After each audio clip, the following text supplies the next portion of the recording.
Hey, how's it going? To those who watch my videos, thank you. Um,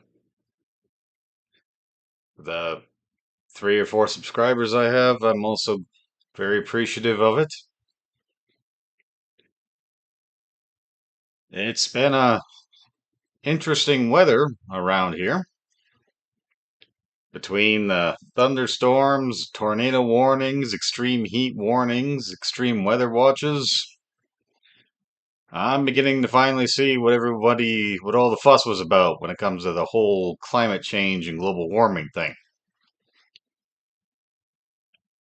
It certainly has affected our schedule. Pretty hard to keep a farm going when the planting season has basically been written off because we didn't get on it fast enough due to a combination of our own stupidity and not paying attention to the weather forecasts, as well as trying. We, I've personally just had too many irons in the fire. Hard to juggle everything and try to get a lot of stuff done, especially with this place. As you can see behind me, I kind of fixed the door. The only thing I really did was put a tarp over it. Lots of repairs. Finally got that hot water tank behind me working. Uh, Hopefully I can get my wood stove working for winter because last year was brutal, absolutely brutal. And I finally got power in here because believe it or not, I didn't really have a lot of power. I was running off of a generator when I first moved in last year. I finally got the power hooked up. Um, and I've been slowly working away at it.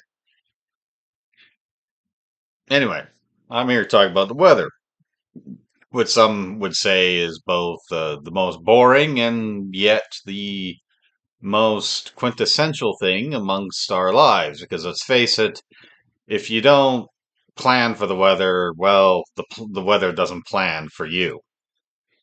Uh, Now, around here, it doesn't get very complicated. It's either rain, snow, dry heat, hail, thunderstorms, that kind of thing. Um, Out here in the foothills of Alberta, you're not gonna see a whole lot of fantastic weather, although it does sometimes happen.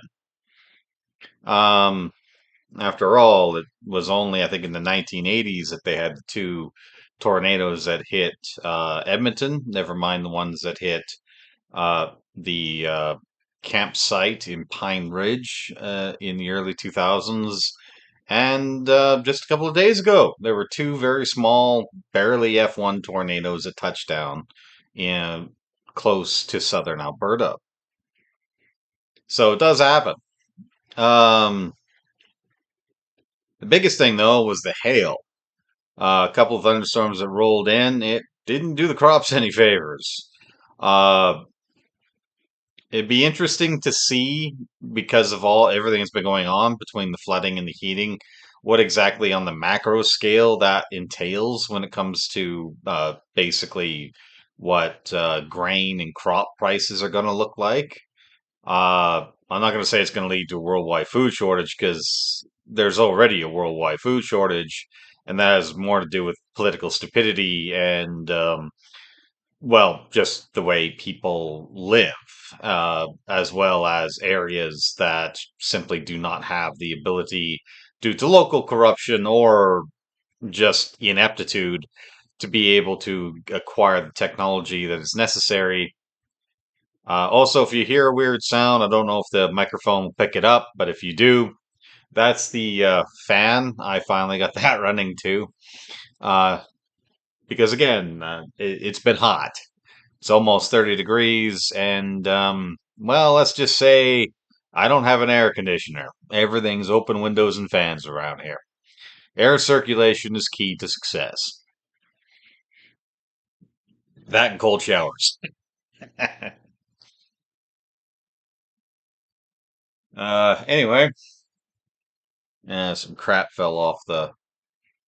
Don't mind that. It's an old trailer, living in aluminum. But yeah, saying a lot, aren't I? Not really my best video. On the micro scale, it leads to a lot of things that we have to do around here. Unfortunately, it leads to too many things. You add that with equipment breakdowns because things just wear out, and the expenses of things, especially things like fertilizer and seed. And what we have quickly figured out pretty much the hard way is that whether we like it or not, there is a lot of stuff that we simply can't afford due to the tight budget that I personally have, but that my family has as well. After all, this is a group effort. Uh, do apologize for that. There's crap falling off the said fan. I forgot to clean it. Anyway, how does this relate to the topic of weather? Well, if it's too wet, it's hard to really do a lot of things outside. It's not impossible, but it does make things harder. If the ground itself is too soft, our heavy equipment will just start digging ruts. Uh, the truck got stuck theme music tends to kick in when that starts to happen. And I can tell you from experience, it's not nice. The other aspect of all of this is the fact that it means that you have to plan your harvest, especially if you're doing hay, over a period of time that you normally wouldn't. What this essentially means in practice is that as soon as the weatherman comes up with 3 or 4 good days, you don't screw around. You make sure that you've got everything you need so that when those dry days come, you cut. You cut your hay, you rake your hay, you bale your hay, and you try to do it as quickly as possible. If it's dry enough and the humidex is low enough, you can actually, depending on how much help you have and your equipment and how big your fields are, a variety of factors, in 3 or 4 days, 5 days at the most, you can actually get most, if not all, of the harvest finished, at least for your first cut. Some guys, they go for a second cut. We normally don't, just because we have 2 quarters to do and there's only three of us that operate the equipment. And me, I don't move around as fast as I used to anymore. Uh, and my father, who just got out of heart surgery last year, suffice it to say, he isn't in the best of shape to be going off on 16-hour ventures anymore. So you have to also plan your workday around what you can physically do. After all, if it's hot, you're going to need water. I mean, I know it sounds stupid. It's like, well, duh, of course you need water. It's plus 30 degrees outside. I don't know what the equivalent is in Fahrenheit. I'm sorry for those Americans. But yeah, I do everything in Celsius. Uh, when it's plus 30 degrees Celsius, it's hot. When the humidex is as high as it has been, it's also sticky hot. Now, for some people, that's not that big of a deal, but for farmers, that's a problem because that extra humidity means it takes longer for the hay to dry. Even if you cut the hay at a prominent time frame, the hay still takes at least a day to dry. And it takes another day after you rake it if the humidex index is high enough. Basically, if the humidity is high enough, it takes longer for the hay to dry. You want the hay to dry when you bale it for two very big reasons. One, you do not want mold in the hay, because then the hay goes bad even quicker than it would normally would. And two, you want to be able to keep the nutrients that you're going to get from the grass basically closer to the core of the bale. This is harder to do when it's wetter because again, it rots faster. It's as simple as that. Um, so you want it as dry as possible to preserve it. Now, there's no clear-cut way of preserving it. Eventually, the hay is going to rot no matter what you do. But the drier it is when it's baled, the more money you get for it. It's as simple as that. And the less mold and other things, especially if it's badly bleached from raining on it after you've cut it and things like that. Essentially, you want to bale the hay before it starts dying, in order to preserve it for as long as possible. And you can get almost an entire winter out of it if it's been properly stored. Not so much if it's just left out in the open and the water is allowed to drain closer to the center of the bale. They often rot from the inside out, so especially from the center out. So that's something that has to be taken into consideration.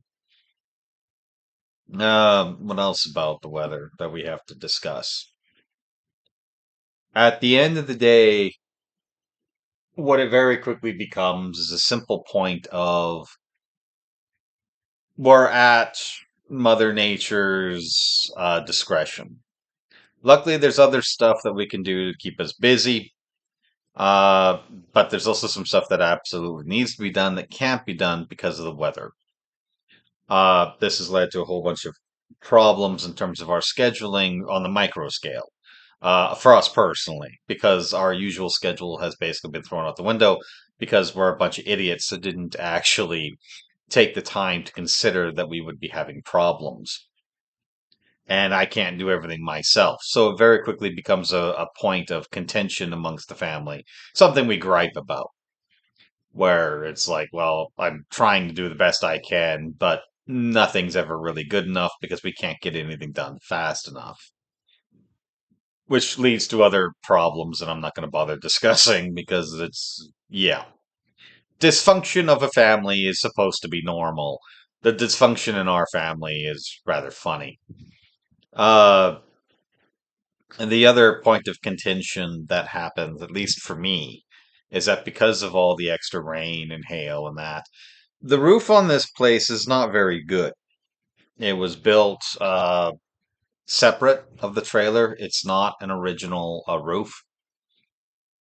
The framework isn't bad in some places, but the plywood's starting to rot out. So the harsher the weather is, the more holes I'm getting. And this has led to, especially the addition on this place, to literally be falling apart.